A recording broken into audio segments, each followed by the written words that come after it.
ദൈവം നിന്നോട് ഇന്നലകളിൽ പാപാവസ്ഥ കഴിഞ്ഞിരുന്ന വ്യക്തിയായ നിന്നെ ഈശോ തൊട്ട് കഴിയുമ്പോൾ പിന്നെ നിനക്ക് പാപത്തെ വെറുപ്പോടുകൂടി കാണാനായിട്ടാണ് പ്രേരണ. ഈശോ തൊട്ടതിന് ശേഷമുള്ള സന്തോഷങ്ങൾക്ക് പിന്നിൽ പാപമില്ല. അത് ആത്മീയ സന്തോഷമാണ്. ഈശോ ഒരു വ്യക്തിയെ തൊട്ടതിന് ശേഷമുള്ള അവന്റെ സന്തോഷത്തിന്റെ പ്രത്യേകത ആത്മീയ സന്തോഷമാണ്. തൊടുന്നതിന് മുമ്പ് ഒരുപക്ഷെ അങ്ങനെയാണെങ്കിൽ ഇത് ഭൗതിക സന്തോഷമായിരിക്കും. അപ്പൊ ആത്മീയ സന്തോഷത്തിന് വില കൊടുക്കുന്നത് കൊണ്ട് ജീവിക്കുന്നത് ദൈവത്തിന് വേണ്ടി ജീവിക്കുന്നത് സന്തോഷമായിട്ട് മാറും. വേറെ ചില ആൾക്കാരെ ശപിച്ച് തള്ളിക്കളഞ്ഞെന്ന് പറയുന്നത്. ആരെയാണ് ശപിച്ച് തള്ളിക്കളയുക? ദൈവം കൃപ നൽകിയ ആൾക്കാരുണ്ട്, ദൈവം തെരഞ്ഞെടുത്തിട്ടുള്ള ആൾക്കാരുണ്ട്. അവരുടെ അവിശ്വസ്തതയുണ്ട്. കായനെ തള്ളിക്കളയുക, യൂദാസിന്റെ മേഖല. ഈ കൃപയെ നിസ്സാരമായിട്ട് കളയുക. ദൈവം നൽകിയ കൃപയെ നിസ്സാരമായിട്ട് തള്ളിക്കളഞ്ഞവരെ ദൈവം തള്ളി. ഈശോ മിശിഹായിൽ എത്ര സ്നേഹം നിറഞ്ഞവരെ ചിലരെ പ്രത്യേകമായിട്ട് തിരഞ്ഞെടുത്തിട്ടുണ്ട്. ചിലരെ കർത്താവ് വിശുദ്ധീകരിച്ചുകൊണ്ടിരിക്കുക, ചിലരെ പൂർണ്ണമായിട്ട് കർത്താവ് ഉപേക്ഷിച്ചിട്ടുണ്ട്. ബൈബിളില് ഈ പ്രഭാഷകന്റെ പുസ്തകം 33-ാമത്തെ അധ്യായം 12-ാമത്തെ തിരുവചനം, അവിടുന്ന് ചിലരെ അനുഗ്രഹിച്ചുയർത്തി, വേറെ ചിലരെ വിശുദ്ധീകരിച്ച് തന്നോട് അടുപ്പിച്ചു, മറ്റു ചിലരെ ശപിച്ചു താഴ്ത്തുകയും സ്ഥാനഭ്രഷ്ടരാക്കുകയും ചെയ്തു. ഞാൻ ഈ വചനം ധ്യാനിക്കുമ്പോൾ ഈ 3 മനോഭാവത്തിന്റെ മേഖലകളെ കാണാനായിട്ടിടയും. ഇത് ബൈബിൾ മുഴുവൻ പരിശോധിച്ചാൽ ഈ 3 മേഖലയുമായിട്ട് ബന്ധപ്പെട്ട ആളുകളെ കാണാനായിട്ട് കഴിയും. അനുഗ്രഹിച്ചുയർത്തി ദൈവം ഉയർത്തിയ ആൾക്കാർ. അബ്രാഹത്തോട് പറയാം, നീ ഒരു അനുഗ്രഹമായിട്ട് മാറും. ദൈവം തെരഞ്ഞെടുക്കുന്നത് തന്നെ എന്നും അനുഗ്രഹിക്കപ്പെട്ട വ്യക്തി. ഇസ്രായേൽ എന്ന് യാക്കോബിനോട് പറയുന്നത് അനുഗ്രഹിക്കപ്പെട്ടവൻ. ചെറുപ്പം മുതലേ അനുഗ്രഹിക്കപ്പെടാൻ വേണ്ടി ജെറമിയായോട് പറയുന്നുണ്ട്, മാതാവിന്റെ ഉദരത്തിൽ രൂപം കൊണ്ട നിമിഷം മുതൽ ഞാൻ നിന്നെ തെരഞ്ഞെടുത്തു. അപ്പൊ ചിലരെ ദൈവം തെരഞ്ഞെടുത്തിരിക്കുന്നത്, വളരെ ചെറുപ്പത്തിൽ തന്നെ തെരഞ്ഞെടുത്തിരിക്കുന്നത് ഈ അനുഗ്രഹിക്കപ്പെടാൻ വേണ്ടിയാണ്. അനുഗ്രഹിക്കപ്പെടാൻ വേണ്ടി വിളി കിട്ടിയിട്ടുള്ളവരുണ്ട്. അവരുടെ ജീവിതത്തിന്റെ പ്രത്യേകത എല്ലാ കാലഘട്ടങ്ങളിലും ദൈവിക ഇടപെടലുകൾ കാണാനായിട്ട് കഴിയും. പ്രത്യേകിച്ച് അബ്രാഹത്തിന്റെയും യാക്കോബിന്റെയും ജോസഫിന്റെയും ഒക്കെ ഒരു പ്രത്യേക വിളിയാണ്. പ്രത്യേകമായിട്ട് നേരത്തെ തന്നെ വിളിച്ചിട്ടുണ്ട് ഇവരെയൊക്കെ. ചില വിശുദ്ധരുടെയൊക്കെ ജീവിതത്തിൽ നേരത്തെ കുത്രേസ്യ പുണ്യവതി വിളി വളരെ ആരംഭത്തിൽ തന്നെ ഉണ്ട്. വളരെ ചെറുപ്പത്തിൽ തന്നെ വിശുദ്ധിയിലേക്ക് വിളിച്ചിട്ടുണ്ട്. അപ്പൊ ആദ്യ കാലഘട്ടങ്ങൾ പോലെ ദൈവം അനുഗ്രഹിച്ചിട്ടുള്ള വ്യക്തികളുണ്ട്. അങ്ങനെ ദൈവം പ്രത്യേകമായിട്ട് തെരഞ്ഞെടുത്തുള്ള ഇസ്രായേലിനെ നയിക്കാൻ വേണ്ടി ദൈവം മോശയെ തെരഞ്ഞെടുത്തിരിക്കുന്നതാണ്. ആദ്യ സമയത്ത് തന്നെ അതാണ് എല്ലാവരെയും പുഴയിൽ എറിഞ്ഞ് കൊന്നു കഴിഞ്ഞപ്പോഴത്തേക്ക് മോശയെ ദൈവം വിളിച്ചിരിക്കുന്നത്. മോശയെ വിളിച്ചിരിക്കുന്നത് ജനത്തെ നയിക്കാൻ വേണ്ടിയാണ്. അതൊരു പ്രത്യേക വിളിയാണ്. ചെറുപ്പം മുതലേ തന്നെ അനുഗ്രഹിക്കപ്പെട്ടവരാണ്. വേറെ ചിലരെ വിശുദ്ധീകരിക്കുന്നുണ്ട്.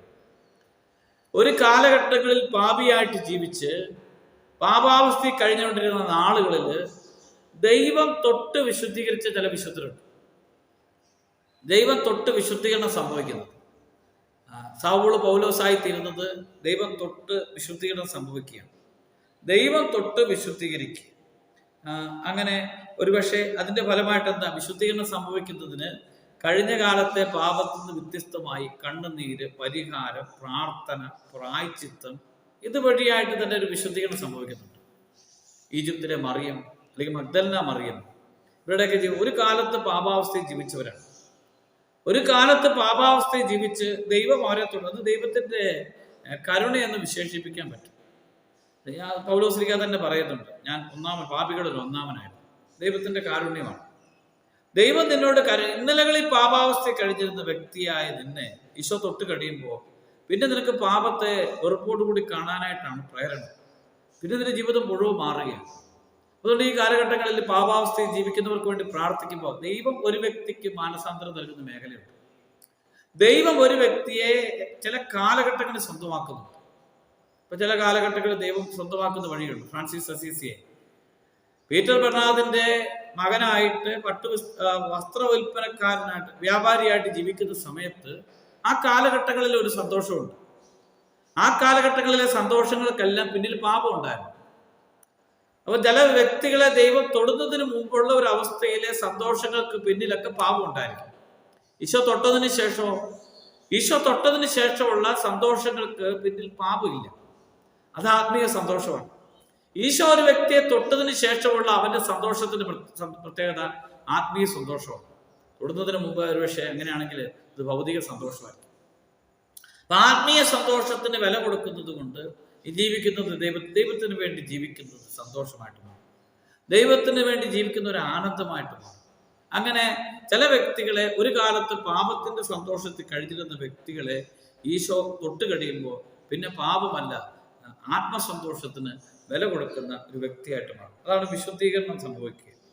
വിശുദ്ധീകരണത്തിലൂടെ അവരുടെ ജീവിതത്തിന്റെ മൊത്തം മാറ്റം സംഭവിക്കും. വേറെ ചില ആൾക്കാരെ ശപിച്ച് തള്ളിക്കളഞ്ഞെന്ന് പറയുന്നത്. ആരെയാണ് ശപിച്ച് തള്ളിക്കളയുക?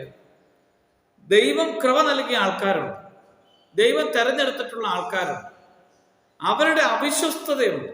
കായനെ തള്ളിക്കളയുക, യൂദാസിന്റെ മേഖല. ഈ കൃപയെ നിസ്സാരമായിട്ട് കളയുക. ദൈവം നൽകിയ കൃപയെ നിസ്സാരമായിട്ട് തള്ളിക്കളഞ്ഞവരെ ദൈവം തള്ളിക്കളയാനായിട്ട് തുടങ്ങും. ദൈവം നൽകിയ അഭിഷേകത്തെ വിളിയോട് വിശ്വസ്തത കൂട്ടാതെ ജീവിക്കുന്നവർ, വിളിയോട് വിശ്വസ്തത ഇല്ലാതെ ജീവിക്കുന്നവർ, ദൈവവിളി നൽകിയിട്ടുണ്ട്, നിന്റെ ജീവിതത്തിൽ അനുഗ്രഹത്തിനുണ്ട്. അതുകൊണ്ടാണ് ഈ പൗലോസ് ശ്ലീഹ പറയുന്നത്, കൃപ ഒരിക്കലും നിസ്സാരമായിട്ട് കാണരുത്, ദൈവകൃപ നഷ്ടപ്പെടുത്തരുത്. ഏസാവ്, ഈ ബൈബിളിലെ യാക്കോബ് ഏസാവിന് പറയുന്നത്, ഏസാവിന്റെ ദൈവകൃപ നഷ്ടപ്പെട്ടു പോകാൻ കാരണം കടിഞ്ഞൂൽ പുത്രാവകാശത്തെ നിസ്സാരമായിട്ട് കണ്ടു. ദൈവകൃപ നഷ്ടപ്പെട്ടു പോകുന്നത് ദൈവം നൽകുന്ന വിളിയോട് അവിശ്വസ്തത കാട്ടിക്കഴിയുമ്പോൾ. അപ്പൊ അങ്ങനെയുള്ളവരെ ദൈവം കാലക്രമത്തിൽ തള്ളിക്കളയാനായിട്ട് തുടങ്ങും. ദൈവത്തിന്റെ സാന്നിധ്യത്തിൽ ഇസ്രായേൽക്കാരിൽ പലരും തന്നെ കനാൻ ദേശത്ത് പ്രവേശിക്കാത്തതിന്റെ കാരണം അവരുടെ വിളിയോട് അവിശ്വസ്തത കാട്ടാത്തത്. പ്രിയപ്പെട്ട സഹോദരങ്ങളെ, ചിലരെ ദൈവം ശപിച്ചു തള്ളുന്നത് നീ നിന്റെ ജീവിതത്തിൽ ദൈവം തന്നെ പ്രത്യേകമായിട്ട് തെരഞ്ഞെടുത്ത് നയിക്കുമ്പോൾ ആ ദൈവകൃപയോട് പ്രത്യുത്തരിക്കാതെ പാപത്തോട് ചേർന്ന് ജീവിക്കാനായിട്ട് തുടങ്ങുമ്പോൾ നിന്റെ നാശം ആരംഭിക്കും. അതുകൊണ്ട് ഈ ദൈവകൃപ നഷ്ടപ്പെടുത്താതിരിക്കാൻ പരിശ്രമിക്കുക. ജീവിത വിശുദ്ധി കാത്തു സൂക്ഷിക്കുക. നിന്നെ ദൈവം പ്രത്യേകമായിട്ട് തെരഞ്ഞെടുത്തിരിക്കുന്നതാണ്. ജീവിതത്തിന്റെ ഏത് സാഹചര്യത്തിലാണെങ്കിലും ചിലർക്ക് പ്രത്യേകമായിട്ട് വളരെ ചെറുപ്പം മുതൽ വിശുദ്ധി ജീവിക്കാനായിട്ട് പ്രത്യേകം ദൈവം വഴിയൊരുക്കുന്നുണ്ട്. ചിലരെ കർത്താവ് പ്രത്യേകം അനുഗ്രഹിക്കുന്ന വഴികളുണ്ട്. അവരുടെ ജീവിതത്തിൽ ദൈവാനുഗ്രഹത്തെക്കുറിച്ച് പറയാനായിട്ട് അനേകം സംഭവങ്ങളുണ്ട്. ചില വ്യക്തികളുടെ ജീവിതത്തിൽ അങ്ങനെയാണ്. പരിശോധിക്കുമ്പോഴത്തേക്കും ദൈവം തൊട്ട നിമിഷങ്ങൾ, ജീവിതത്തിന്റെ ആരംഭം മുതൽ ദൈവം നയിച്ച വഴികൾ, ദൈവം നടത്തിയ വഴികളെ കുറിച്ച് പറയാനായിട്ട് അനേകം സംഭവങ്ങളുണ്ട്. വേറെ ചില വ്യക്തികളെ കുറിച്ച് പറയാനായിട്ടുള്ള കഴിഞ്ഞകാല പാപജീവിതത്തെ കുറിച്ച് മാത്രം പറയാനുള്ള ആൾക്കാരുണ്ട്.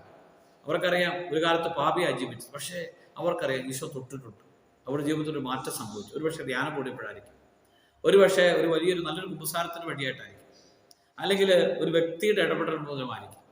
അതുവഴിയായിട്ട് കഴിഞ്ഞ കാലത്തെ പാപത്തിന്റെ ഓർമ്മയുണ്ട്, ദൈവത്തൊട്ട ഓർമ്മയുണ്ട്. വേറെ ചിലരെ വ്യക്തികളെ സംബന്ധിച്ചിടത്തോളം ഈ ദൈവത്തെ നിസ്സാരമായി കണ്ട് പാപത്തെ ജീവിതത്തിന്റെ വിലപ്പെട്ടതായിട്ട് കണ്ട് ജീവിച്ചവരുണ്ട്. കൃപ കിട്ടിയവരുടെ കൃപ പോകുന്നതിന്റെ കാരണം ദൈവത്തെ നിസ്സാരമായും പാപത്തെ വലുതായും കണ്ട് ജീവിക്കുന്നതാണ്. പാപസന്തോഷങ്ങൾക്ക് അമിതമായ താല്പര്യം കൊടുത്ത് ജീവിക്കുമ്പോൾ ആത്മസന്തോഷം, ആത്മീയ സന്തോഷം തകരാൻ തുടങ്ങും. പാപ വഴികളിലൂടെ ലഭിക്കുന്ന സന്തോഷങ്ങൾക്ക് അമിതമായി പ്രാധാന്യം കൊടുക്കാൻ തുടങ്ങുമ്പോൾ ആത്മീയ സന്തോഷം തകരാൻ തുടങ്ങും. അതുകൊണ്ട് പ്രിയപ്പെട്ടവരെ, നമ്മളെ വിളിച്ചിരിക്കുന്ന ഒരു പക്ഷേ നിന്നെ ദൈവം ചെറുപ്പം മുതലേ വിശുദ്ധീകരിച്ച് അനുഗ്രഹിക്കുന്നുണ്ടായിരിക്കും. അല്ലെങ്കിൽ കഴിഞ്ഞ നാളുകളിൽ ഈശോ തൊട്ട വ്യക്തിയായിരിക്കും. നീ ദൈവത്തോട് വിശ്വസ്തത പുലർത്തുക. നിനക്ക് നൽകപ്പെട്ടിരിക്കുന്ന കൃപയെ നിസ്സാരമായിട്ട് തള്ളിക്കളയാതിരിക്കുക. ഈശോ നിന്നെ പ്രത്യേകമായിട്ട് അനുഗ്രഹിക്കട്ടെ. ദൈവകൃപയുടെ അഭിഷേകം നിന്നോടുകൂടി ഉണ്ടായിരിക്കട്ടെ. ആമേൻ.